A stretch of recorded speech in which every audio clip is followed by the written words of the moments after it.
Assalamu alaikum wa rahmatullahi wa barakatuh. Alhamdulillah wa salatu wa salam ala nabiyyina Muhammadin sallallahu alayhi wa sallam. Nous allons poursuivre par la grâce d'Allah subhanahu wa ta'ala avec l'explication de ce livre béni, Kitab al-Tawhid. Et à Tawhid, qu'Allah vous fasse miséricorde, wa haqqullahi ala al-abid. At-Tawhid, c'est le droit d'Allah subhanahu wa ta'ala sur ses serviteurs. At-Tawhid, qu'Allah vous fasse miséricorde, wa ifradullahi bil ibada. At-Tawhid, c'est le fait d'unifier Allah subhanahu wa ta'ala par l'adoration. Ô musulmans, pourquoi vous adorez Allah et vous n'adorez pas avec lui Mohammed sallallahu alayhi wa sallam?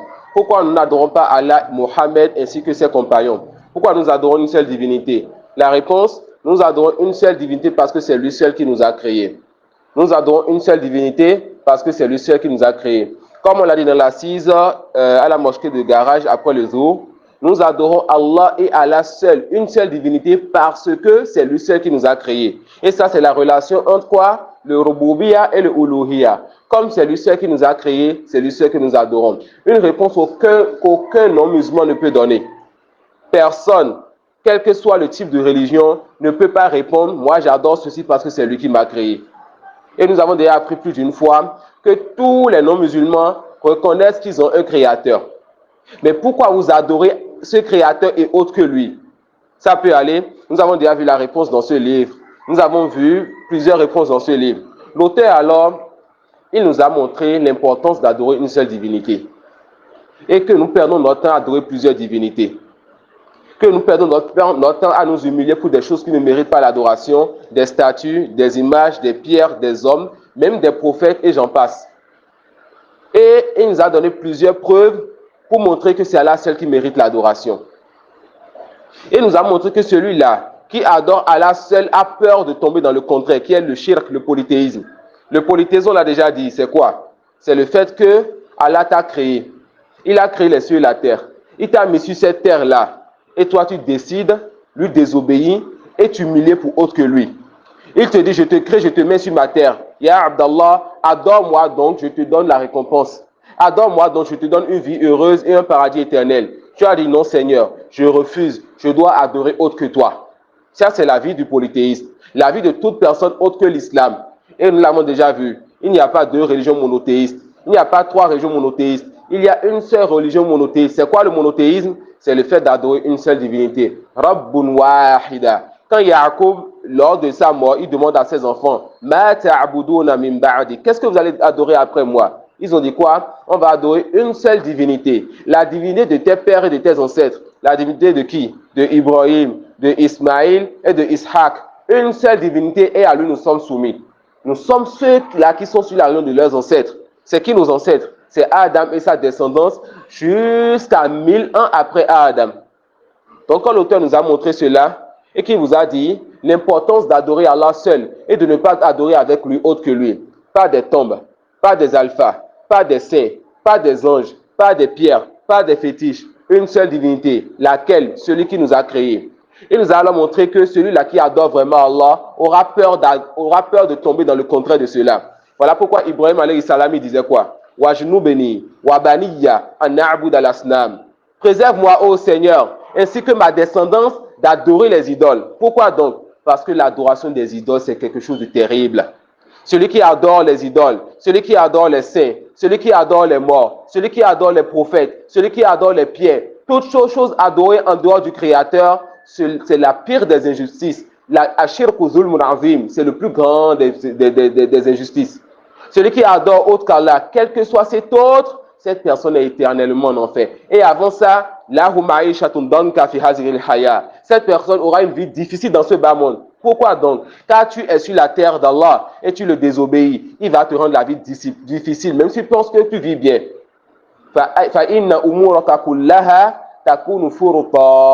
Toutes tes affaires seront éparpillées. Même si on pense que tu fais partie des gens les plus à l'aise, tu vas toujours donner de l'importance à ce qui est moindre et délaisser ce qui est plus important. Ça peut aller. Donc, il nous a montré l'importance du tawhid, l'importance d'adorer une seule divinité. Et l'homme ne peut pas se passer d'adorer quelque chose. C'est quoi l'adoration? C'est le fait de vivre comme serviteur, de s'humilier pour quelque chose ou quelqu'un. Nous avons été créés pour une vie de servitude. Il y a ceux qui ont voulu être serviteurs du Créateur, ils se sont alors reposés.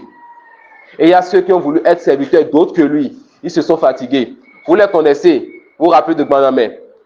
Quand ils ont voulu alors être serviteurs d'une femme, ils ont adoré cette femme, adoré la terre de son pays, le sable qui est là, et adoré tout ce que cette femme a touché. Vous connaissez ceux-là qui sont autour de nous. Quand ils adorent une tombe, ils adorent le mort, la tombe, le rideau qui est sur la tombe, la terre et le sable qui est là où la tombe a été posée. Le polythéiste est dans une vie difficile. D'accord? Le polythéiste est dans une vie difficile.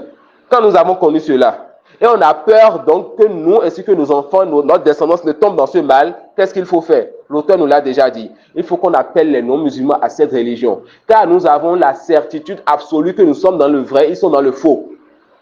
Et tant que nous n'allons pas appeler à ce vrai, le faux va se papier. Si ça ne nous atteint pas, ça va atteindre notre descendance Walia Dubila. Alors l'auteur, il nous a déjà expliqué tout ceci. Nous sommes dans le vrai. L'islam est la religion de vérité. Et tout le monde non-musulman le sait, que les musulmans adorent une seule divinité. Maintenant, l'auteur veut vous dire, si toutes les preuves montrent que c'est une seule divinité qu'il faut adorer, si toutes les preuves montrent que c'est Allah seul qui mérite l'adoration, pourquoi? Parce que c'est lui qui a créé. Comment se fait-il donc qu'après cette clarté, d'autres personnes n'adorent pas Allah? Comment se fait-il qu'après toutes ces preuves-là, tout ce qu'il y a autour de nous qui montre que c'est lui seul qui a créé, pas deux divinités. Comme on l'a vu plusieurs fois, s'il y avait deux divinités, chaque divinité serait partie avec ce qu'elle a créé. Celui qui a créé le soleil va dire, je ne vais pas avec mon soleil. Il n'y a pas deux capitaines dans un même bateau. D'accord? Donc toutes les preuves montrent qu'on a un seul créateur. Et comme on a un seul créateur, c'est lui seul qui mérite nos actions, notre dévotion, nos adorations. Comment se fait-il que des gens ne l'adorent pas lui seul alors? Pourquoi les gens adorent autre que lui? On a vu certains trucs précédemment. Ici, l'auteur, dans les deux premiers chapitres qu'on verra maintenant, et surtout dans le premier, il va vous montrer ce qu'on appelle Sababu Intishar ou Shirk. La cause de la propagation du polythéisme. Comment le polythéisme a commencé sur terre. Mais avant de rentrer dans ça, sachez qu'Allah vous fasse miséricorde, que le polythéisme des anciens était de deux types. Ou bien la raison de l'adoration d'autres qu'Allah chez les anciens était surtout de deux types. Ce que l'auteur va nous citer ici, il va appeler ça Al-Rulu fi Salihin. C'est la toute première catégorie, c'est la toute première porte par laquelle le diable il a amené les enfants d'Adam à adorer autre que leur créateur. L'exagération sur les gens pieux. L'exagération sur les gens pieux. Un tel commence par exagérer sur son chéou, l'adore vivant et après sa mort. Un tel commence par exagérer sur son saint et sur le prophète, ils adorent alors leur saint et le prophète après leur mort. Etc. Deuxième cause, et lui n'a pas cité ça ici, c'est la cause du polythéisme du peuple d'Ibrahim alayhi salam. Eux, c'était quoi? Eux, ils ont commencé par penser que les étoiles et les planètes avaient, n'est-ce pas, un impact sur ce qui se passe sur Terre. Et cet impact que ces étoiles et ces planètes et les positions des étoiles pourraient avoir, les a amenés à faire quoi? À adorer en dehors d'Allah la lune, les étoiles et des planètes. D'accord? Donc, eux, ils sont tombés dans le polythéisme en associant au créateur de faibles créatures. C'est quoi ces faibles créatures? Les étoiles, le soleil, la lune, les planètes. Ces choses ne peuvent accorder ni bien ni repousser un mal. Allah décidera quand il veut que le soleil se lève de son couchant, il va se lever. Sam'an wa ta'a. Et ils ont fait quoi? Ils ont commencé par adorer ces choses en dehors d'Allah subhanahu wa ta'ala. Mais celui qui nous intéresse, c'est quoi? C'est le premier et la porte du polythéisme sur terre. Sachez qu'Allah vous fasse miséricorde, que Allah il a créé Adam. Adam a eu deux enfants. Les deux enfants, un péché a été produit. L'un des deux enfants, par jalousie, a tué son frère. Il a fait un grand péché. Mais Allah n'a pas envoyé de messager. Il a fait un grand péché. Et les terres sont dures sur lui. Mais Allah n'a pas envoyé de messager. Les gens ont eu à faire des péchés pendant 10 ans, 100 ans, 20 ans, 200 ans, jusqu'à 1000 ans après Adam. 10 générations. 1000 ans après Adam. 10 siècles. Qu'est-ce qui s'est passé? Des gens pieux sont morts. C'est qui les gens pieux? Des gens qui font des adorations, donnent des sodakos, qui font la prière, le jeûne, le hajj, etc. Ils sont morts. Alors le diable est venu insuffler dans le cœur des nouvelles générations. Ces gens-là qui sont morts, remettez donc des statues, des pierres ou des choses à leur place pour ne pas les oublier. Ça a commencé comme ça. Le diable ne vient pas te dire directement désobéir à ton Seigneur, mais il va te tirer petit à petit. Petit à petit. Et comme on l'a dit dans une conférence au sud, À la fin, il te dira, je n'avais aucune force contre vous. Je vous ai juste appelé, vous avez répondu. Ne me blâmez donc pas, mais blâmez-vous vous-même. Qui dira cette parole? Le diable. Quand, le jour dernier, ou en enfer, à qui? Ceux qu'il a égarés. Il leur dira, dans cet enfer, où ils sont déjà fermés, ils ne vont plus jamais sortir, il leur dira, je n'avais aucune force sur vous. Je vous ai juste appelé, vous m'avez prêté oreille. Ne me blâmez donc pas, blâmez vos âmes. Il va même commencer en leur disant, Allah vous a fait une promesse de vérité, moi je vous ai promis et j'ai contredit cela. Qu'Allah nous préserve d'entendre cette parole du diable ce jour-là. Alors, le diable est venu à cette génération, il leur dit, mettez des pierres, des statues, des photos, des représentations pour rappeler de ces pieux qui sont morts. Ça a commencé comme ça. Voilà pourquoi les musulmans, on a de la dureté sur les photos, surtout les photos des gens pieux. Car la photo a vraiment changé beaucoup de choses sur Terre. Les images et représentations ont changé beaucoup de choses sur Terre. Ils ont mis ces représentations-là, ils n'ont pas adoré ces gens-là, comme on le verra dans le livre, Inch'Allah. Ensuite, ces gens-là qui ont placé les statues, les représentations autres sont morts. Ensuite, d'autres générations sont venues. La science a diminué, l'ignorance a augmenté, et l'ignorance est un mal. Ça suffit comme mal pour l'ignorance que quand tu dis à un ignorant, tu es un ignorant, il va se fâcher. Ça suffit pour mal. Pour l'ignorance, que quand tu vois quelqu'un d'ignorant, tu lui dis, toi tu es un ignorant, il va se fâcher. Alors lorsque la science a diminué, que l'ignorance a augmenté, qu'est-ce qui s'est passé? Les gens, ils ont adoré ces statues et ceux-là qui étaient morts, les gens pieux là.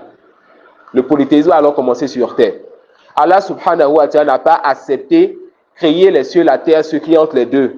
Créez ces gens pieux là et vous créez vous, et vous allez donc adorer autre que lui subhanahu wa ta'ala. Et il vous a créé pour l'adoration. Wa ma khalaqtul jinna wal insa illa liya'budun. Je n'ai créé les djinns et les hommes si ce n'est que pour qu'ils m'adorent. Wa ma umiru illa liya'budullaha mukhlisina lahu dina hunafa. On ne l'a prescrit que d'adorer Allah seul en lui vouant le culte exclusif. Il vous crée, vous adorez autre que lui sur sa terre. Là, wallah, quittez sa terre, allez adorer autre que lui ailleurs. Alors qu'est-ce qu'il a fait? Parce qu'il est miséricordieux. Ar-Rahman ar-Rahim. Il envoya donc son premier messager sur terre. Il envoya donc son premier messager sur terre lorsque les gens ont eu à adorer autre que lui. Pourquoi? Pour que ce messager dise aux gens, on ne vous a pas créé pour ça. L'adoration renferme de l'humilité et de l'humiliation. Cette humiliation, c'est seulement pour le Créateur des cieux et de la terre. Toute personne vous veut pour lui-même. Toute personne a besoin de toi pour son avantage et son intérêt. Allah te veut pour toi-même. Allah te dit, adore-moi et je t'augmenterai. Allah te dit, adore-moi et je te ferai rentrer dans un paradis éternel où il n'y aura plus d'adoration. Ce bas monde, c'est une vie d'œuvre sans récompense. Et la vie dernière, c'est une vie de récompense sans œuvre. On n'aura plus à œuvrer au paradis. Tu rentres au paradis, tu veux faire 2 rakats, on te dit maintenant ici c'est bon, les adorations c'est fini dans ce bas monde.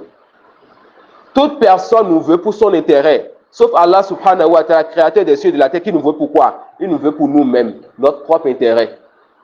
Ça c'est une grâce de lui qu'il accorde à qui il veut. Alors Allah subhanahu wa ta'ala aurait pu détruire la terre après qu'ils aient désobéi. Il aurait pu détruire la terre après qu'ils aient, n'est-ce pas, adoré autre que lui. Mais Allah ne châtie pas jusqu'à ce qu'il envoie un avertisseur. Il envoya alors son premier messager pour dire alors aux gens, qu'est-ce que vous faites? N'adorez donc pas ces choses-là. Nous a fait combien de temps parmi les gens?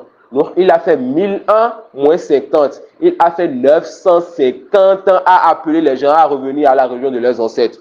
Les gens se foutent de nous aujourd'hui en disant, nous on veut faire la promotion de la religion de nos ancêtres. Quel ancêtre? Nous est venu demander à des gens, revenez donc à la religion de vos ancêtres. Ça c'était quand? 1000 ans après la création de Adam. Les gens me viennent aujourd'hui, à combien de temps après la création de Adam, pour dire on veut la religion de nos ancêtres? On dit, machallah, ça c'est une belle parole. Quel ancêtre? On me dit adoration des tombes. On me dit quoi? Le fétiche de ceci. On me dit quoi? Le saint de ceci. C'est ça la religion de nos ancêtres? C'est quoi l'historique? Quelle est la première religion qui fut descendue sur terre? Quelle est la religion que le Créateur des cieux et de la terre a agréée donc pour ses serviteurs? Nous appelons donc les gens à revenir vers cette première religion-là. De laisser l'adoration de l'art, de laisser l'adoration de tout ce que vous adorez. Et revenez donc à l'adoration du Créateur des cieux et de la terre. Pendant 950 ans, les gens se moquaient de lui. Pendant 950 ans, les gens n'étaient pas d'accord. Pendant 950 ans, il était un sujet d'humiliation dans ce peuple. Ça peut aller. Donc l'auteur dans ce chapitre qu'on veut voir, il veut nous dire quoi? Il veut nous dire malgré le fait que c'est clair que c'est Allah seul qui a créé, malgré le fait que c'est clair que c'est lui seul qui mérite l'adoration. Pourquoi? Parce que c'est lui seul qui a créé et que nul autre en dehors de lui n'a créé. Donc, nul autre en dehors de lui ne mérite l'adoration. Des gens quand même refusent d'adorer leur créateur. Billah alaykoum, dites-moi, qui est-ce qui accorde la subsistance? Celui-là donc qui veut adorer autre qu'Allah, ou qui ne veut pas se prosterner pour son créateur comme son créateur le veut. Dites-moi, Billah alaykoum, si Allah décide de ne plus lui donner de l'oxygène, qui donc va lui donner l'oxygène si Allah refuse cela? Wallahi, même pas l'hôpital ne trouvera jamais l'oxygène. Si Allah décide d'arrêter la circulation du sang dans son cœur, dans son corps, où est-ce qu'il va trouver le chemin de faire circuler ce sang-là? Si Allah décide de ne plus lui donner la subsistance, où est-ce qu'il va trouver donc cette subsistance? Comment on peut savoir que c'est lui As-Samad? C'est de lui qu'on a besoin. Mais malgré cela, on dit Seigneur, j'ai mieux à faire que de t'adorer. On dit Seigneur, je vais t'adorer, mais je vais t'associer autre chose, subhanallah. Comme on l'a dit ce matin, les polythéistes de Quraysh disaient quoi lorsqu'ils faisaient le Hajj? Labbaik Allahumma labbaik, la sharika lak, illa sharik, huwa lak, tamlikuhu wa ma malak. Ils disent quoi? Nous répondons à ton appel, ô Seigneur. Tu n'as aucun associé, sauf un associé qui est à toi, il t'appartient et tu ne lui appartiens pas. Nous disons non, le prophète est venu déjà changer cela. Nous disons quoi? Nous répondons à l'appel d'Allah. Il n'a aucun associé. Rien n'est comme Allah subhanahu wa ta'ala. Connaissez-vous quelqu'un qui peut créer comme le créateur? Là, wallah. Personne ne peut faire ce qu'il fait, ni s'approcher de ce qu'il fait. D'accord?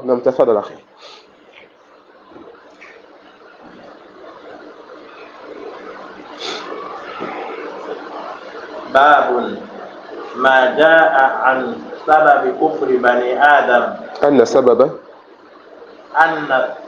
كفر بني آدم تركهم دينهم هو الغلو في الصالحين وقول الله تعالى يا أهل الكتاب لا تغلوا في دينكم وفي الصحيح عن ابن عباس رضي الله عنه في قول الله تعالى وقالوا لا تذرن آلهتكم ولا تذرن ودا ولا سواعا ولا يغوث ويعوق ونصرا قال هذه أسماء رجال صالحين من قوم نوح فلما هلكوا أوحى الشيطان إلى قومهم أنصبوا إلى مجالسهم التي كانوا يجلسون فيها أنصابا وسموها بأسمائهم ففعلوا فلم تعبد حتى إذا هلك أولئك ونسي العلم عبدت. وقال ابن القيم رحمه الله قال غير واحد من السلف لما ماتوا عكفوا على قبورهم ثم صوروا تماثيلهم ثم طال عليهم الأمد فعبدوهم. عن عمر رضي الله عنه أن رسول الله صلى الله عليه وسلم قال لا تطروني كما أطرت النصارى لا تطروني كما أطرت النصارى ابن مريم إنما أنا عبد فقولوا عبد الله ورسوله أخرجاه. عن ابن عباس رضي الله عنه قال قال رسول الله صلى الله عليه وسلم إياكم والغلو فإنما أهلك من كان قبلكم الغلو. حديث صحيح. ولمسلم عن ابن مسعود رضي الله عنه أن رسول الله صلى الله عليه وسلم قال هلك المتنطعون. قالها ثلاثة. نعم. L'auteur dit Babun ma jaa anna sababa kufri bani Adam. Chapitre. Ce qui est venu que la cause, la raison de la mécréance des enfants d'Adam. La raison, ce qui a fait que les enfants d'Adam, ils ont mécru à quoi? Ils ont délaissé l'adoration d'une seule divinité pour adorer tout ce qu'il y a autour d'eux. La raison de cela. Et il dit quoi? Faites attention donc à ceci. Surtout à cette génération, bien, à ces moments-là où on nous dit qu'on veut faire la promotion des cultes endogènes. Il dit quoi? Watarkihum dinahum. La raison pour laquelle ils ont délaissé leur religion. Ça veut dire que les enfants d'Adam avaient une religion. Ensuite, ils ont délaissé cela. Ils avaient une religion, ensuite ils ont délaissé cela. La raison pour laquelle les enfants d'Adam, ils ont, n'est-ce pas, mécru à leur Seigneur en adorant autre que lui. La raison pour laquelle les enfants d'Adam, ils ont délaissé la religion de leurs ancêtres, c'est-à-dire la religion d'adorer une seule divinité, c'est quoi? L'exagération au sujet des gens pieux. D'accord? L'exagération au sujet des gens pieux. Quant à l'exagération au sujet des gens pieux, le fait, par exemple, de chercher à prendre quelqu'un de pieux, un alpha, un oustaz, un prophète, un saint ou n'importe qui a la piété en apparence, le fait de vouloir le prendre comme intermédiaire entre ton Seigneur et toi. On l'a déjà dit plusieurs fois. Notre Seigneur nous a dit, vous avez besoin de quelque chose, demandez-moi directement. Ça ne fait pas partie de la raison que mon Seigneur me dise, lui qui a les trésors des cieux et de la terre, il me dit, demande-moi directement. Je dis, non Seigneur, je dois aller me prosterner pour cette tombe-là et c'est le mort-là qui va demander pour moi. Non Seigneur, je dois aller me mettre à genoux devant cette statue-là et c'est la statue-là qui va demander pour moi. Non Seigneur, je dois aller vers ce saint-là, la Vierge Marie ou autre, c'est eux qui vont demander pour moi. Non Seigneur, je dois aller vers cet oustaz-là, cet alpha, ce cheikh-là, ce cheikh ou ce cheikh wali-là, c'est eux qui vont demander pour moi. Là, wallah, mon Seigneur m'a déjà dit, tu as besoin de quelque chose, demande-moi directement. Et mieux, il te dit que la pire des choses qu'il déteste, c'est le fait que tu passes par autre personne pour lui demander. Quelle que soit la valeur de cet autre-là, même pas le prophète Mohammed sallallahu alayhi wa sallam dans sa tombe. Je n'ai pas le droit ici à Parakou, ni à Médine dans la ville de Mohammed en Arabie Saoudite, devant sa tombe, lui demander devant sa tombe de demander à Allah pour moi. J'aurais fait la pire des choses dans ma religion. Car mon Seigneur, il déteste cela. Il me dit qu'il est un Seigneur qui connaît ma situation et mon besoin. Et il a ce qui va alors satisfaire mon besoin. Qu'est-ce qu'il faut faire? Il faut chercher ce besoin en lui demandant directement. D'accord? Chercher alors à obtenir une satisfaction en lui demandant directement. Mais pourquoi me bloquer le chemin moi-même? Ensuite, je vais dire que c'est la grand-mère du village. Là, ce n'est pas la grand-mère du village. C'est toi-même qui allais demander à autre que ton Seigneur. Et ton Seigneur s'est détourné de toi. D'accord? Donc, la raison pour laquelle les enfants d'Adam, ils ont alors mécrit à leur Seigneur. Ils ont délaissé leur religion, c'est quoi? Ils ont abusé sur les gens pieux. Les gens pieux, nous avons du respect pour eux. Nous les aimons, nous invoquons pour eux. Assalamu alayna wa ala ibadillahi salihin. On l'a déjà répété plusieurs fois. Et j'aime souvent répéter les mêmes preuves afin que ça reste dans le cœur. D'accord? 10 000 preuves et on quitte l'assise, on a oublié 10 000 preuves, aucune valeur. Mais la même preuve, on la répète, ça reste. On aura profité de quelque chose dans notre assise, Inch'Allah. Dans la prière, nous disons quoi? Assalamu alayna wa ala ibadillahi salihin. Donc, assalam, c'est une invocation, car Allah nous préserve de tout manquement et de toute imperfection. Donc, on demande cela à nous, ainsi qu'à tous les serviteurs pieux d'Allah. Et les serviteurs pieux rentrent dedans les prophètes, les messagers, les martyrs sur le chantier d'Allah. Rentrent dedans tout adorateur pieux d'Allah, subhanahu wa ta'ala, tout croyant. Nous invoquons donc pour eux. Nous ne les invoquons pas eux en dehors d'Allah, mais nous invoquons pour eux. D'accord, nous invoquons pour eux. L'auteur il ramène la parole d'Allah subhanahu wa ta'ala. Ya ahl al-kitabi, la taghlu fi dinikum. Ce verset s'adresse aux juifs et aux chrétiens. Les juifs et les chrétiens qui ont reçu des livres avant nous. Moussa alayhi salam, le prophète Moïse, il a été envoyé à qui? Aux juifs, avec un livre pour leur dire quoi? Une seule divinité vous allez adorer. Le prophète Isa, Jésus, il a été envoyé à qui? Aux chrétiens. Avec quoi? L'évangile, pas la Bible. L'évangile, pour leur dire quoi? Une seule divinité vous allez adorer. Mais qu'est-ce que ces deux groupes ont fait? Ils ont délaissé le message de leur messager. Ils ont délaissé le message de leur messager. Alors Allah le dit, dans le dernier livre envoyé, le Coran qui est sa parole, il dit quoi? Oh, vous les gens du livre, c'est qui les gens du livre? Les juifs et les chrétiens. N'exagérez pas au sujet de votre religion. Comment ils ont exagéré? Les chrétiens ont dit quoi? Ils ont dit qu'Allah est le troisième de trois. Allah, l'Esprit Saint et le Fils, les trois forment un.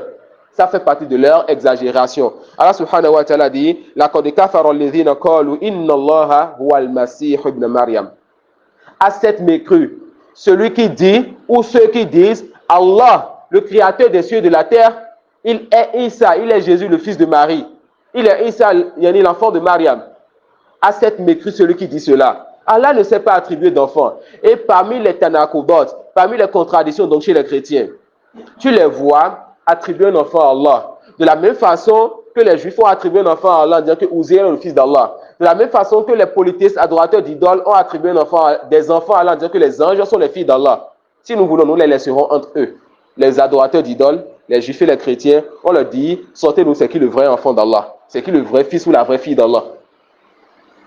Allah subhanahu wa ta'ala, parmi les contradictions donc de ces chrétiens, le fait qu'ils vous disent que Isa est le fils d'Allah. Mais quand tu vois un prêtre, tu lui dis comment tu vas. Et les enfants, il est prêt à rougir parce que tu as demandé d'après ses enfants. Ne sais-tu pas que quelqu'un comme moi ne peut pas avoir d'enfants? Mais tu donnes d'enfants à notre Seigneur? Subhanallah. Qu'avez-vous donc? Qu'avez-vous donc? C'est quoi cette contradiction-là? Donc Allah subhanahu wa ta'ala dit quoi? À cette mécru ceux-là qui disent qu'Allah a un enfant. Allah nous dit quoi? Kul huwa Allahu ahadi, il est Allah unique. Il n'a pas d'enfant. S'il avait un enfant, il n'y a plus de religion de monothéisme. Pourquoi? Car son enfant serait une divinité. Et alors on devrait l'adorer, lui, le créateur, et son enfant qui est la divinité. Il n'y a plus de monothéisme. Car maintenant, on a déjà au moins 2 divinités. Ça peut aller. Si Allah avait un enfant, son enfant serait une divinité. Alors on doit l'adorer lui et adorer forcément l'enfant. Car la divinité mérite l'adoration. Et comme il est Allahu Ahad, il est une seule divinité, alors on n'a pas le droit de lui attribuer un enfant. Lam yalid wa lam yulad. Il n'a pas été engendré, il n'a pas été engendré. Lui-même, il n'a pas fait d'enfant et il n'a pas quelqu'un qui l'a généré. Pourquoi? Fahuwa al-Ghani. Pourquoi cela? Parce que c'est lui qui se suffit de tout le monde. Il n'a besoin de rien ni de personne. Wal awwal, c'est lui le premier sans début. Subhanahu wa ta'ala. Parmi les preuves que l'auteur amène un hadith qui est dans le Sahih, il dit, en Ibn Abbas, et ce hadith, les savants disent, là où hukm rafa. Ibn Abbas dit un hadith, il dit une parole authentique qui parle de l'invisible. Quand un compagnon dit une parole authentique qui parle de l'invisible, on dit quoi? La base dans cela, on dit que cela est un hadith dit par le prophète sallallahu alayhi wa sallam. Car les compagnons ne parlent pas de l'invisible. Contrairement à ceux que nous avons autour de nous aujourd'hui qui se prétendent alpha, Oustaz, Chéou, Wali, qu'est-ce qu'ils nous disent? Ils nous parlent de l'invisible. Encore pire, ceux-là qui font la ruqya, ils parlent avec les djinns, voient les djinns, connaissent les positions des djinns. Ça peut aller. Nous disons non. Quand c'est un compagnon qui parle de l'invisible, comme nous savons que le compagnon ne peut pas connaître l'invisible, nous disons qu'il a entendu ça du prophète Mohammed sallallahu alayhi wa sallam. Que dit alors des plaisanteries qui sont autres que ces gens-là? Celui qui étudie sa religion, cette personne, elle arrive à savoir c'est qui est sur le vrai, c'est qui est sur le faux. Et cette personne n'a pas peur de dire la vérité devant quelqu'un. Comment donc avoir peur de dire la vérité devant quelqu'un si nous avons le soutien du Créateur des cieux et de la terre? Qui donc peut nous nuire de quelque chose? Si nous enseignons que rien ne peut nous nuire et rien ne peut nous apporter un bien. Subhanahu wa ta'ala.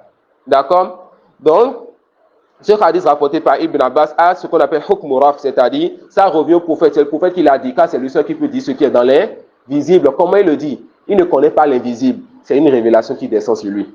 Mohammed sallallahu alayhi wa sallam, notre prophète, ne connaît pas l'invisible. C'est une révélation qui descend sur lui. D'accord? Donc, le hadith dit quoi? La parole d'Allah, وَقَالُوا لَا تَذَرُنَّ آلِهَتَكُمْ وَلَا تَذَرُنَّ وَدًّا وَلَا سُوَاعًا وَلَا يَغُوثَ وَيَعُوقَ وَنَسْرًا. Ibn Abbas, il dit, dans ce verset-là, où le peuple de Nuh, après que Nuh patiente, n'est-ce pas, 950 ans, Allah dit, délaissez ce que vous adorez comme pierre, comme fétiche, comme djinn, comme ce que vous voulez. Adorez donc le Créateur des cieux et de la terre, l'argent de nos ancêtres. Son peuple dit quoi? Malgré 950 ans avec vous, son peuple dit, ne délaissez donc pas vos divinités. Ils ont cité le nom de 5 de leurs grandes divinités. Ibn Abbas dit quoi? Hazihi asma'u rijalin salihin min qawmi Nuh. Pour ceux qui pensent aujourd'hui que c'est les polythéistes qui adoraient que les polythéistes adoraient les pierres et que nous les musulmans, si on adore les chéous, on adore les tombes, que nous on ne fait pas du polythéisme. Pourquoi? Parce que ça c'est des chéous, ça c'est des hommes. Nous le disons, le premier polythéisme c'était ça. D'accord? Ibn Abbas, radiyallahu anhu, il dit quoi? Que ça c'était des quoi? C'était des noms de personnes pieuses. C'était des noms d'hommes pieux. Donc ces gens-là que le peuple de Lut adorait, c'était quoi? C'était des hommes pieux. Falamma halaku, lorsque ces gens-là sont morts, c'était des gens qui étaient pieux, ensuite ils sont morts. Awha shaytanu ila qawmihim. Le diable, il a alors révélé ou inspiré ou soufflé donc dans le cœur de ces gens-là, an insubu ila majalisihim allati kanu yajlisuna fiha ansaba. Le diable leur a juste dit, mettez donc des statues, des représentations là où ces gens-là restaient, ces gens pieux-là. Mettez des représentations, là on va se souvenir d'eux. Il fait ça, ensuite il se détourne un peu d'eux pour que ces gens-là meurent. Ensuite, il dit quoi? Fafa'alu falam yu'bad, wa lam yu'bad. Ces gens-là, ils ont mis les représentations, les pierres ou autres, ils n'ont pas adoré ces pierres ni ces gens qui sont morts. Il dit Hatta iza halaka ulaika wa nusiya al-ilmu ubidat, jusqu'à ce que ces gens-là sont morts et la science a été oubliée. Lorsque la science a diminué, le diable a pris le dessus sur les ignorants et ils ont adoré maintenant ces choses-là. Voilà comment le polythéisme a commencé sur terre. Et nous lançons donc défi à tous nos musulmans de nous dire alors que c'est le polythéisme, l'adoration des saints, des pierres et des fétiches ou des tombes qui est la première génération, et qui est la première religion. On lance le défi à tous nos musulmans de remonter sa religion à plus de, qu'on appelle au-dessus du peuple noir, de remonter donc sa religion à cette époque-là. Ils ne pourront pas, on le répète toujours, soulever une montagne serait plus facile que pour le polythéisme que d'amener une preuve pour défendre sa religion. D'accord? Car ils ne sont basés sur rien. D'accord? Ils ne sont basés sur rien. Et quand nous disons cela, ce n'est pas pour les insulter. Quand nous disons cela, c'est pourquoi? Pour leur dire, venez donc vous asseoir là où il y a quoi? Quelque chose de ferme. Venez donc du parti du créateur des cieux et de la terre. Quand vous êtes sur sa terre, et vous allez mourir, et vous allez le rencontrer. Et Wallah, le jour dernier, vous êtes foutu quand vous le rencontrez sans l'avoir adoré, lui seul. L'auteur rapporte ensuite, il dit, وقال ابن القيم رحمه الله تعالى قال عمر قال غير واحد من السلف لما ماتوا عكفوا على قبورهم ثم صوروا تماثيلهم ثم طال عليهم الأمد فعبدوه. Beaucoup de nos pieux prédécesseurs, ils ont dit la même chose que Ibn Abbas, que lorsque ces gens-là sont morts, les gens pieux sont morts, les gens commençaient par venir régulièrement auprès de leur tombe ou bien des endroits où ils étaient morts, ou bien des endroits où ils se tenaient souvent. Et après, le temps est passé, ils ont commencé à adorer ces choses-là en dehors d'Allah.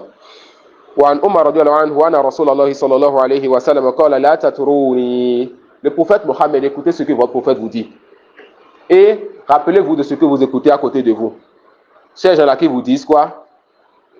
Invoque-moi en dehors d'Allah. Ou ces gens-là qui te disent quoi? Demande-moi ce que tu veux. Parmi les choses qu'il n'est pas capable de te donner. Ils prétendent être des awliya, des walis. Ces gens-là qui abusent donc dans la religion d'Allah aux musulmans. Votre religion est chère pour vous. Ne vendez donc pas votre religion et ne laissez pas votre raison dans la main de n'importe qui comme ça. Le prophète Mohammed sallallahu alayhi wa sallam, il a dit quoi à ses compagnons? Et qui vous dira c'est qui les compagnons de Mohammed? La meilleure de la communauté. La meilleure de la communauté. Ces gens-là qui ont une foi solide, radiyallahu anhum. Ces gens-là, Allah subhanahu wa ta'ala déclare qu'il est satisfait d'eux. Le prophète dit à ses compagnons, La taturuni. Il dit quoi? La tuturuni. N'exagérez donc pas à mon sujet dans vos éloges. Les compagnons viennent et font les éloges de leur prophète, leur bien-aimé. Il dit, n'abusez pas, n'exagérez pas dans les éloges que vous me faites. La tuturuni kama atrati nasara ibn Maryam. N'exagérez donc pas dans les éloges que vous me faites de la même façon que les chrétiens, ils ont eu à exagérer au sujet de Isa. Et ce hadith me fait souvent rire parce que ça fait partie des hadiths sur lesquels les soufis se basent pour pouvoir encore exagérer sur le prophète Mohammed sallallahu alayhi wa sallam. Le prophète dit, n'exagérez pas en me faisant mes éloges, et il dit que ce hadith est une preuve pour exagérer en faisant ses éloges. Comment cela? Ils vous disent que Kama, le kaf qui est venu là, ils vous disent que ce n'est pas kaful mithliya, mais que c'est quoi? Kaful kiyas. Et non, ils disent plutôt que c'est kaful mithliya, mais ce n'est pas kaful kiyas. Mais Ahlus Sunnah dit quoi? C'est kaful kiyas. Ça veut dire quoi? Et ils vous disent, le prophète Mohammed a dit, sallallahu alayhi wa sallam, n'exagérez pas mon sujet. De la même façon que les chrétiens exagèrent au sujet de Jésus, qu'est-ce qu'ils disent? Ils disent que de la même façon qui est venu ici, c'est-à-dire, ne dites pas que Mohammed est aussi le fils d'Allah ou est une divinité. Donc chez eux, le taf là, ils ont rendu ça taoukifia, de sorte que le musulman ne doit pas dire que Mohammed sallallahu alayhi wa sallam, il est le fils d'Allah ou bien il est aussi une divinité. Car c'est ça que les chrétiens ils ont fait. Mais autre que cela, dites et faites ce que vous voulez du prophète Mohammed sallallahu alayhi wa sallam. Vous avez compris? Ils ont pris le même hadith que nous, le même test que nous. Et ils ont pris ce test-là pour exagérer. Nous on dit non, ce test nous dit, c'est kaful kiyas. Yani, nous n'allons pas faire quoi? Nous n'allons pas exagérer au sujet de notre messager, quel que soit le type d'exagération. D'accord? Quel que soit le type d'exagération. Et la fin du hadith est encore plus claire. Il dit quoi? Innama ana abdun. Qui est en train de dire ça? Notre prophète sallallahu alayhi wa sallam. Et c'est comme ça que tous les prophètes ont été. Aucun prophète ni messager n'a demandé aux gens de l'adorer. Jésus n'a jamais, Isa n'a jamais demandé aux chrétiens de l'adorer ou de l'invoquer en dehors d'Allah. Il est venu enseigner aux gens et connecter les gens à leur créateur afin qu'ils lui demandent directement, l'invoquent directement, se procèdent directement pour lui. C'est la même chose que notre prophète il fait. Il dit, je ne suis qu'un serviteur. Faqulu abdullahi wa rasuluhu. Dites alors, serviteur d'Allah et messager d'Allah. Mohammed sallallahu alayhi wa sallam est le serviteur d'Allah, Allah ne l'adore pas, le serviteur ne mérite pas l'adoration. Mohammed sallallahu alayhi wa sallam est le messager d'Allah, alors on doit suivre son messager et accepter sa voix et le suivre dans cela, car il est le messager d'Allah subhanahu wa ta'ala. Il dit, وعن ابن عباس رضي الله عنهما قال رسول الله صلى الله عليه وسلم إياكم والغلو. Le prophète sallallahu alayhi wa sallam dit, prêtez donc garde à l'exagération, n'abusez pas. فإنما أهلك من كان قبلكم الغلو. Ce qui a détruit les gens qui étaient venus avant vous, c'est-à-dire les autres peuples, ceux qui sont venus avant notre communauté, l'islam, les musulmans, ce qui les a détruits, c'est quoi? C'est l'exagération. L'exagération tout entière est mauvaise. Et le dernier texte qu'il a mené dans ce chapitre, qui est venu dans le Sahih Muslim, il dit, عن ابن مسعود رضي الله عنه أن رسول الله صلى الله عليه وسلم قال هلك المتنطعون. المتنطعون التنطع ça vient dans le même sens que التشدد, ça vient dans le même sens que al-ghulu. D'accord, donc tout cela ça veut parler, n'est-ce pas, de l'exagération. Wal-itra. Donc tous ces hadiths c'est pour dire quoi? N'exagérez pas. Et le dernier texte pour dire quoi? Ces gens-là qui exagèrent, ils sont en perdition, ils sont détruits, ils sont foutus. Notre religion, c'est une religion qui nous interdit l'exagération. Voilà pourquoi les groupes les plus détestés auprès de nous, c'est qui? Les Khawarij. C'est qui les Khawarij? Les terroristes. Ceux-là qui tuent des gens sans raison. Pourquoi? Car c'est des gens qui exagèrent donc dans leur religion. L'exagération tout entière est détestée et combattue par l'islam authentique. Désolé, est détestée et combattue par l'islam authentique. D'accord? Alors augmentons donc les nombres de ceux-là qui apprennent la vraie religion pour débattre, pour combattre tout type de méfaits qui est surtout sur terre. Ça fait là. ما جاء من تغليظ في من عبد الله عند قبر رجل صالح فكيف إذا عبد. في الصحيح عن عائشة رضي الله عنها أن أم سلمة ذكرت لرسول الله صلى الله عليه وسلم كنيسة رأتها بأرض الحبشة وما فيها من الصور فقال أولئك إذا مات فيهم الرجل الصالح أو العبد الصالح بنوا على قبره مسجدا وصوروا فيه تلك الصور أولئك شرار الخلق عند الله. فأولئك جمعوا بين الفتنتين فتنة القبر وفتنة التماثيل. ولهما عنها رضي الله عنها قالت لما نزل برسول الله صلى الله عليه وسلم طافق يطرح خميصة له على وجهه فإذا اهتم بها كشفها فقال هو كذلك لعنة الله على اليهود والنصارى اتخذوا قبور أنبيائهم مساجد يحذر ما صنعوا ولو ذاك أبرز قبره غير أنه خشي أن يتخذ مسجدا أخرجاه. ولمسلم عن جندب رضي الله عنه قال سمعت رسول الله صلى الله عليه وسلم قبل أن يموت بخمس وهو يقول إني أبرأ إلى الله أن يكون لي منكم خليل فإن الله قد اتخذني خليلا كما اتخذ إبراهيم خليلا ولو كنت متخذا من أمتي خليلا لاتخذت أبا بكر خليلا. ألا وإن من كان قبلكم كانوا يتخذون قبور أنبيائهم مساجد ألا فلا تتخذوا القبور مساجد إني أنهاكم عن ذلك. فقد نهى عنه في آخر حياته ثم إنه لعن وهو في السياق من فعله والصلاة عندها من ذلك وإن لم يبن مسجد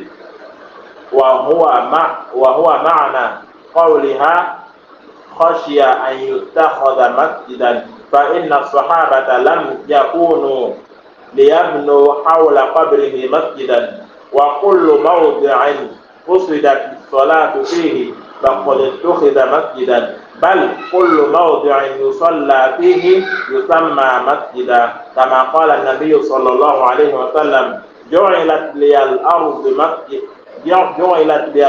مسجدا وطهورا. ولأحمد بسند جيد عن ابن مسعود رضي الله عنه مرفوعا إن من شرار الناس من تدركهم الساعة وهم أحياء والذين يتخذون القبور مساجد رواه أبو حاتم في صحيح. Non. Le prophète Mohammed sallallahu alayhi wa sallam, il aime cette communauté. Il veut de bien pour cette communauté, mais pas juste cette communauté. Il veut que les gens de sa religion se forment afin de pouvoir appeler les autres vers la lumière dans laquelle ils sont. Voilà pourquoi il les a fermés toutes portes de tomber dans le polythéisme. Ici, l'auteur dit Babun ma jaa min at-taghliz fi man abada Allah inda qabri rajulin salih fa kayfa idha abada. Ce qui est venu comme, n'est-ce pas, dureté et menace sur celui-là qui adore qui? Qui adore Allah. La personne adore qui? La personne adore Allah. Ou auprès de la tombe. De qui? D'un homme pieux. Ce qui est venu comme menace dans notre religion. Envers celui-là qui veut adorer Allah ou qui adore Allah auprès de la tombe d'un homme pieux. L'auteur dit alors, si nous avons des textes qui menacent ou qui invoquent même la malédiction sur des gens qui adorent Allah auprès de tombes de personnes pieuses, que dira alors si ces gens-là adorent celui qui est dans la tombe? Cette question ne se pose plus aujourd'hui. Quand nous avons des pères, des frères, des personnes qui se disent musulmanes et qui adorent des tombes et des morts. Et qui adorent des tombes et des morts. Et ce n'est plus caché aujourd'hui. Hier, on le disait, certaines personnes le refusaient. Après, on a commencé par voir ces gens-là qui invoquent devant les tombes. Ils ont même pas posté des vidéos sur YouTube, sur TikTok et autres. Mais c'est encore allé tellement loin maintenant qu'ils ne le cachent même plus. Tu le vois même dans leur mosquée aujourd'hui. En Égypte, une fois où je devais aller dans une zone, un frère qui m'aimait en Allah m'a dit, quand tu vas dans cette zone, ne prie pas dans telle mosquée, quand il y a une tombe dans la mosquée. Quand tu rentres dans la mosquée, tu remarques là où il y a la tombe. D'accord? Donc, ça, c'est des chapitres où il faut prêter attention à ça, car c'est rentré dans notre propre religion. Hier, nous disions ça aux autres, les féticheurs, les chrétiens ou autres. Vous adorez les morts, vous adorez les morts, vous adorez les morts. Mais aujourd'hui, nous disons même les musulmans adorent les morts. Et ça fait pitié. Qu'on ait dans notre communauté des gens qui adorent les morts, malgré les preuves, les tests que nous avons pour cela. Mais ce n'est pas de leur faute. Si les alphas, les oustas, au lieu d'enseigner donc aux gens le fait d'adorer une seule divinité et le fait qu'ils n'ont pas le droit d'adorer autre que leur créateur, qui donc va leur enseigner ces choses-là? Voilà pourquoi nous ne faisons pas le tekfir, nous ne rendons pas mécréant toute personne que nous voyons adorer des morts. Pourquoi? Il se peut qu'ils soient ignorants. Nous avons donc cette obligation de donner de l'importance à ce sujet-là, afin de sauver les âmes de nos parents et de nos proches là, que nous savons qu'ils ont leur cœur attaché à des gens morts, qu'ils pensent pieux ou qu'ils sont pieux.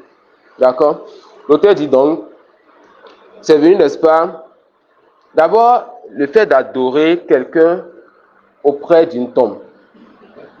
D'accord? Les textes que l'auteur va montrer qu'il est interdit de faire d'une tombe un lieu d'adoration. En arabe, ittikhaz al-qubur masajid.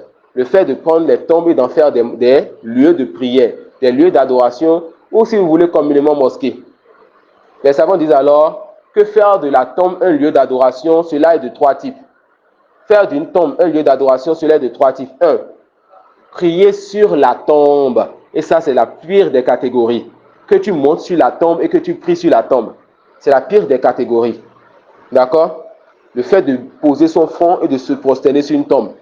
Ça, c'est la pire des catégories. 2. Prier en direction de la tombe. Donc, le premier, la personne est sur la tombe même. Le deuxième, la personne met la qibla, elle met la tombe dans sa qibla, c'est-à-dire, elle met la tombe devant lui. Il n'y a pas de mur qui sépare, il y en a là où tu pries et cette tombe-là. La tombe, elle est devant toi et tu pries en direction de cette tombe-là. Ça fait partie des formes de prière, des formes de prendre la tombe comme lieu d'adoration. Troisième et dernière catégorie, les savants disent, le fait, n'est-ce pas, de faire rentrer la tombe dans une mosquée ou de construire une mosquée sur la tombe.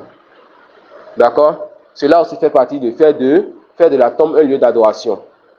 Ça suit. Car celui qui fait rentrer une tombe dans une mosquée ou une mosquée dans une tombe, cette personne a donné de l'importance à cette tombe. Et notre religion ne donne aucune importance aux tombes. Ça peut aller. Que dit alors quand nous voyons une tombe dans une mosquée alors? Et c'est plein, c'est nombreux, c'est beaucoup. D'accord? La réponse, de façon simple. On dit, le premier qui était là, c'est lui qui reste. Quand nous voyons une tombe dans une mosquée, nous disons, le premier qui était là, c'est lui qui reste. Si la mosquée était là, et vous avez fait rentrer la tombe, vous devez alors déterrer cette personne et l'enterrer hors de la mosquée. La mosquée reste. La tombe était là, vous venez construire dessus, la tombe reste, vous cassez cette mosquée-là.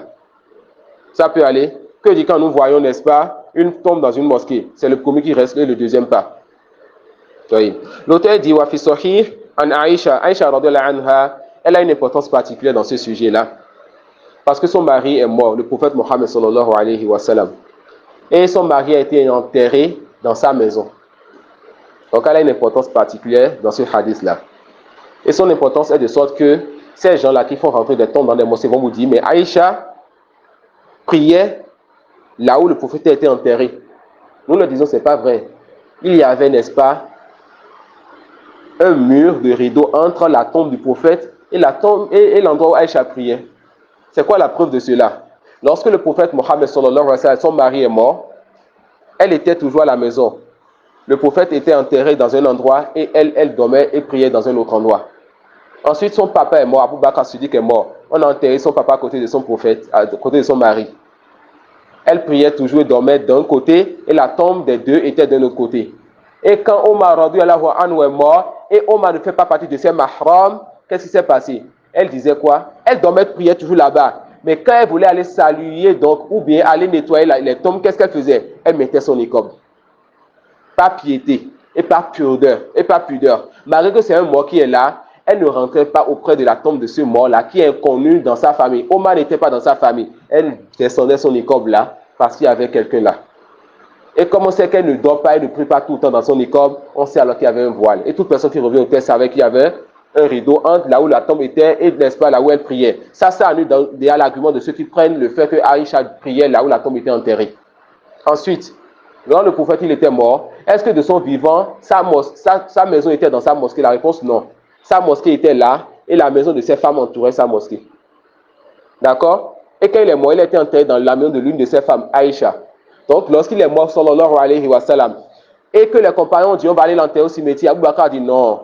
Mon messager m'a dit quoi? Que quand les prophètes meurent, on les enterre là où ils sont morts. Ça peut aller. Donc, on l'a enterré là où il est mort. Mais est-ce qu'on l'a enterré dans sa mosquée? La réponse non. On l'a enterré dans la maison de l'une de ses femmes qui n'est pas dans la mosquée mais autour de la mosquée. Et comme il y a un mur entre ces maisons et entre la mosquée, il n'y a pas de problème alors. Qu'est-ce qui s'est passé par la suite? Quand Omar il est mort, on a enterré Omar là, Aïcha a quitté maintenant finalement la maison et on a bloqué la maison. Il n'y avait plus de porte pour que quelqu'un rentre même auprès de la tombe. D'accord? Pour que quelqu'un rentre auprès de la tombe. Ensuite, les musulmans commençaient pas à devenir nombreux. Ils ont commencé par grandir en nombre. Alors qu'est-ce qu'ils ont commencé par faire? Ils ont commencé par agrandir la mosquée du prophète Mohammed sallallahu alayhi wa sallam. Mais regardez donc les compagnons et les élèves des compagnons avec les générations qui venaient. Chaque fois qu'ils agrandissaient la maison la mosquée du prophète sallallahu alayhi wa sallam, ils l'agrandissaient de tous les côtés et ils n'approchaient pas le côté de la maison de Aïcha de peur que la mosquée rentre dans la maison et ça c'est pas permis. Donc pendant plusieurs générations, ils agrandissaient la mosquée de tous les côtés jusqu'à ce qu'un roi vienne et lui, il a fait rentrer la mosquée dans la maison. Mais malgré cela, les savants de son époque n'étaient pas d'accord.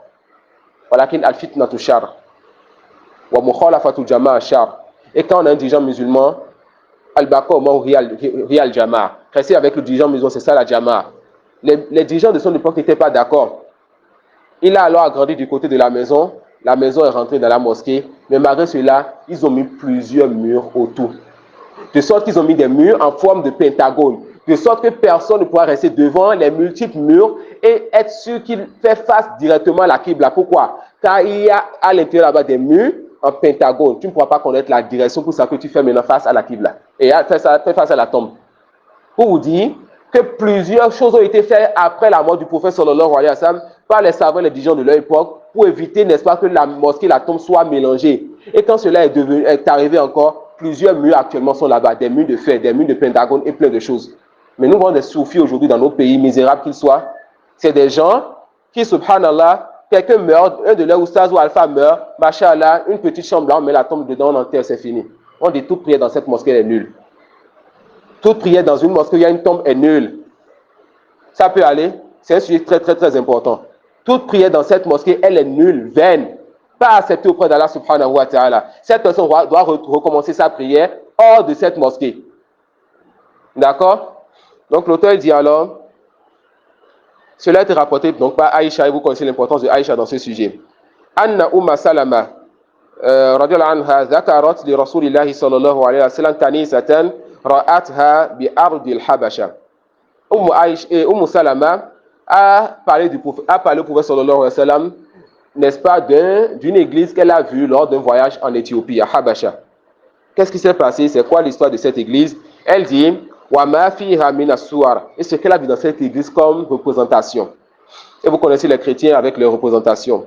Il dit, Fakol, Ulaika idha mata fihimu rajulu as-salihu awil abdu salihu banau ala qabrihi masjida. Le prophète le dit, ces chrétiens-là, c'est des gens, quand il y a un homme pieux qui meurt chez eux, ils construisent donc un lieu d'adoration, un lieu de culte sur la tombe de cette personne. Et vous savez très bien, chaque année, on a un nouveau saint. Saint Don Bosco, Saint Antoine de Padoue, Saint Gaspard, Saint ceci, Saint cela. Un évêque est mort, 10 ans après, il est devenu saint. Saint sur saint, saint sur saint. Chaque nouveau saint, il faut l'adorer. Chaque nouveau saint a besoin de son offrande, de son adoration. Finalement, c'est quoi? Je vais être esclave de tous ceux-là et mon caractère d'esclave ne va jamais s'arrêter. On vous dit non. Voilà pourquoi Youssouf alayhi salam, il était en prison. Et 2 hommes non musulmans viennent le voir pour lui dire on a vu en toi de la piété. Interprète-nous donc nos rêves. Ils lui ont dit ses rêves. Et comme Youssouf sait que vous avez plus grand problème que vos rêves là, il a dit, savez-vous, moi j'ai délaissé la religion de mes ancêtres. C'était des gens qui adoraient plusieurs choses. Moi j'adore le créateur des cieux et de la terre. J'adore qui? Le créateur des cieux et de la terre. Dites-moi donc, celui-là qui est esclave de plusieurs choses.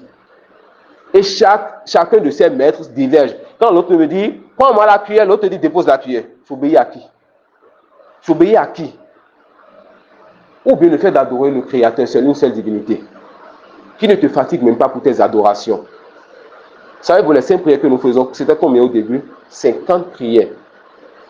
50 prières. Mais Allah n'a pas attendu que son prophète quitte les 7 cieux pour descendre avant de diminuer ça à 5 prières. Et chaque prière, c'est pour dire récompense. Vous priez 5 prières et vous allez la réponse de celui qui a prié 50 prières. Vous priez 5 prières, vous allez la réponse de celui qui a prié 50 prières.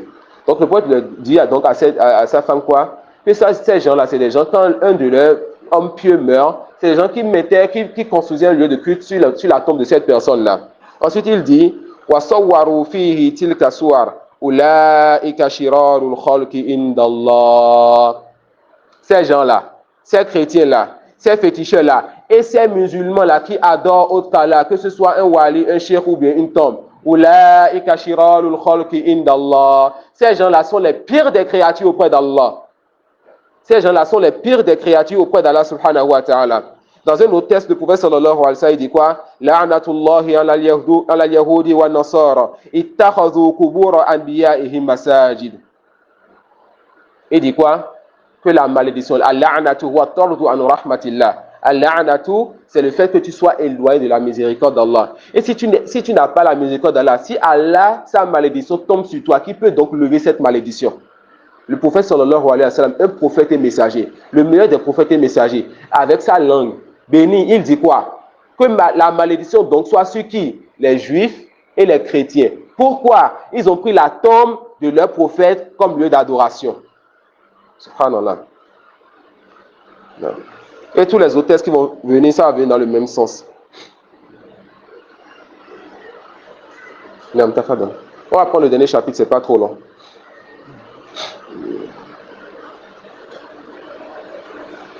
باب ما جاء في حماية المصطفى صلى الله عليه وسلم جناب التوحيد وسده كل طريق يوصل إلى الشرك.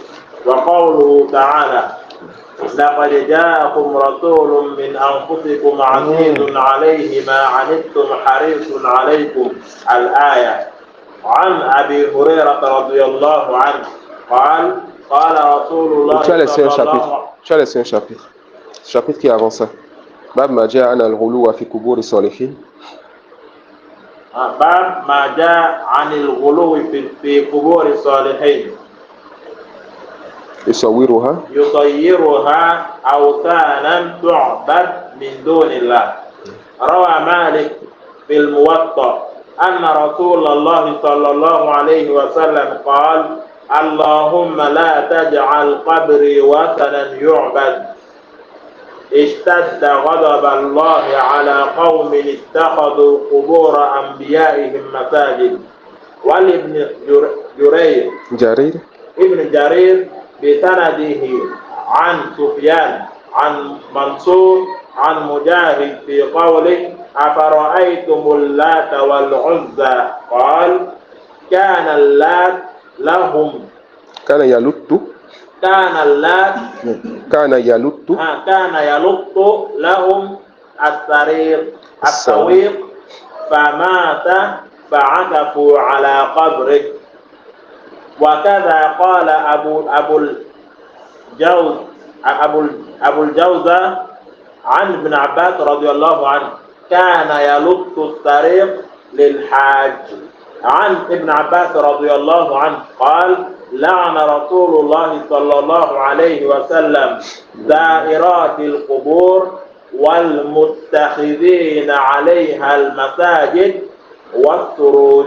رواه أهل السنن. Ce chapitre, qu'Allah vous fasse miséricorde, est tout simplement venu compléter le chapitre précédent.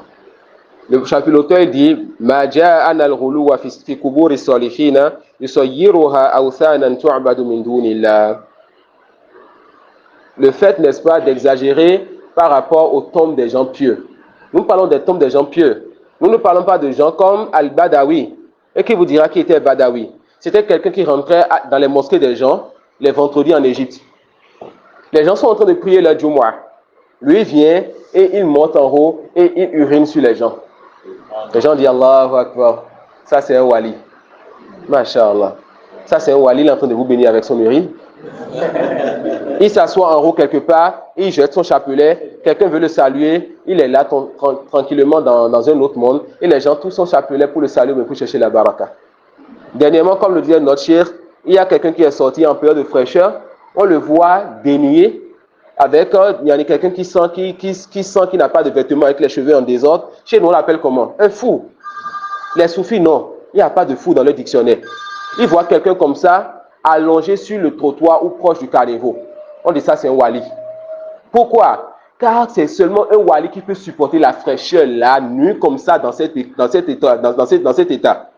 Vous voyez la situation des gens. Ce que ça fait quand la personne n'a plus de raison. Ce que ça fait quand la personne n'a pas la lumière de la révélation. Prendre et vouloir adorer toutes choses. Vous les connaissez en Inde. Les éléphants, ils adorent ça là-bas. Les souris, ils adorent ça là-bas. Tu ne peux pas tuer une souris ou un éléphant chez eux. Ils vivent avec ça chez eux. Il suffit juste d'aller sur YouTube, vous allez voir ce qui se passe dans leur pays. Ils adorent tout et rien. Le polythéisme ne sera jamais satisfait d'adorer des choses et des choses et des choses. Ils n'ont pas de jalousie pour leur divinité. Voilà pourquoi vous allez voir un vieux, un jeune maintenant, aujourd'hui il va aller voir tel vieux pour aller prendre tel fétiche pour faire son anak. Quand ça ne marche pas, il dit je vais aller prendre un fétiche plus grand. Ça ne marche pas, un autre fétiche plus grand. C'est pas grave. Le jour il va tomber sur un bon musulman qui va lui dire que la plus grande divinité c'est Allah. On espère qu'il va venir à la vérité. Wallahi, nous sommes dans une région de vérité. Et nous n'aurons aucun argument devant Allah le jour dernier. Si nous dit tu avais un tel non-musulman à côté de toi et tu n'as pas su lui expliquer la réalité de ta religion et la réalité des autres religions pour qu'ils viennent vers l'islam. Il se peut qu'on n'ait pas d'argument devant notre Seigneur si nous dit pourquoi celui-là qui était ton voisin, tu n'as pas su le convaincre pour qu'il devienne musulman. Parce que devenir musulman, c'est pas que nous voulons prendre quelque chose. Il n'y a pas de cérémonie qu'on fait quand quelqu'un se convertit. On ne prend rien chez la personne. Plutôt c'est nous, on commence à réfléchir, je vais lui donner quoi? Ça peut aller, on n'achète pas l'âme des gens. C'est la personne qui a acheté plutôt son âme lui-même. D'accord? Donc l'auteur ici veut vous montrer que l'exagération sur les tombes des gens pieux, ça fait partie des moyens pour tomber dans le polythéisme. Et l'islam est venu pour faire ce qu'on appelle Sadd-Duzariya ou Sadd-Duzaraya. L'islam est venu bloquer les chemins qui amènent vers le mal. Il n'y a pas un mal qui est pire que le polythéisme. D'accord? Il dit que Rawa Malik rahimahullah ta'ala fil Muwatta, Al-Muwatta qui est l'un des grands livres de l'imam Malik. Un livre que nous espérons que ça a été un livre qui a été écrit, n'est-ce pas, par sincérité. Car il y avait plusieurs Muwatta qui étaient de son époque. Beaucoup de personnes écrivent Al-Muwatta.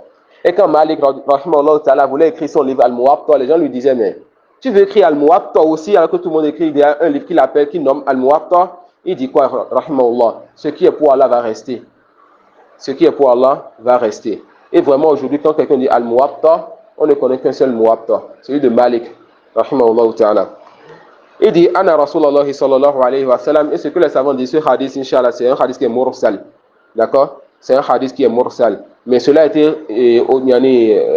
venu avec d'autres chaînes de transmission. Ce qui est venu dans le Muwatta, c'est mursal, mais le hadith est venu avec d'autres turuq. Il dit Allahumma la taj'al qabri wasanan yu'abbad. C'est Mohammed qui dit ça, sallallahu alayhi wa sallam, le prophète de l'islam. Il dit Seigneur, regardez ce qu'il fait le prophète. Seigneur, ne fais pas de ma tombe un idole ou bien une divinité que les gens adorent. Subhanallah. Ça c'est quelqu'un, est-ce qu'il y a plus pieux que Mohammed dans notre communauté? Est-ce qu'il y a plus pieux que notre prophète dans notre communauté? Mais comment on peut donc voir des gens qui construisent carrément une mosquée?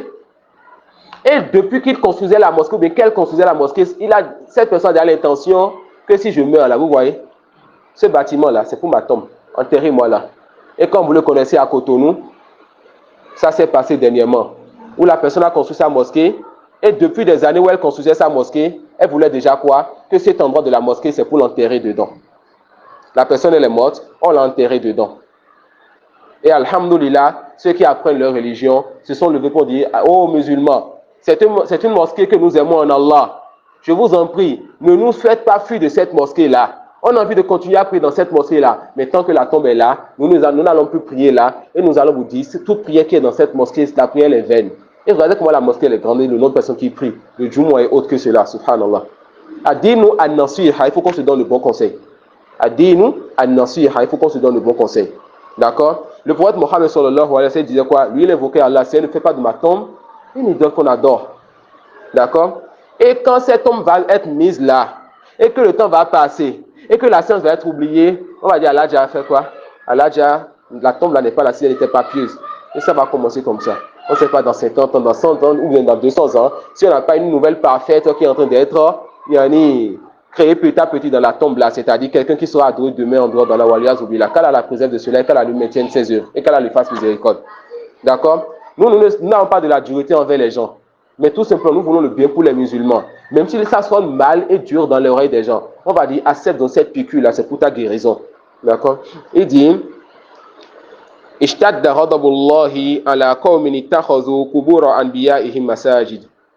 colère d'Allah s'est amplifiée sur un peuple qui a pris la tombe de leur messager comme lieu d'adoration. On a déjà vu que prendre la tombe comme lieu d'adoration, c'est trois choses. Prier sur la tombe, prier en direction de la tombe ou faire entrer la tombe dans le lieu d'adoration. Tous ces trois-là sont interdits dans notre religion. D'accord? Ensuite, il rapporte la parole d'Allah, Afaraytumul Lat wal Uzza.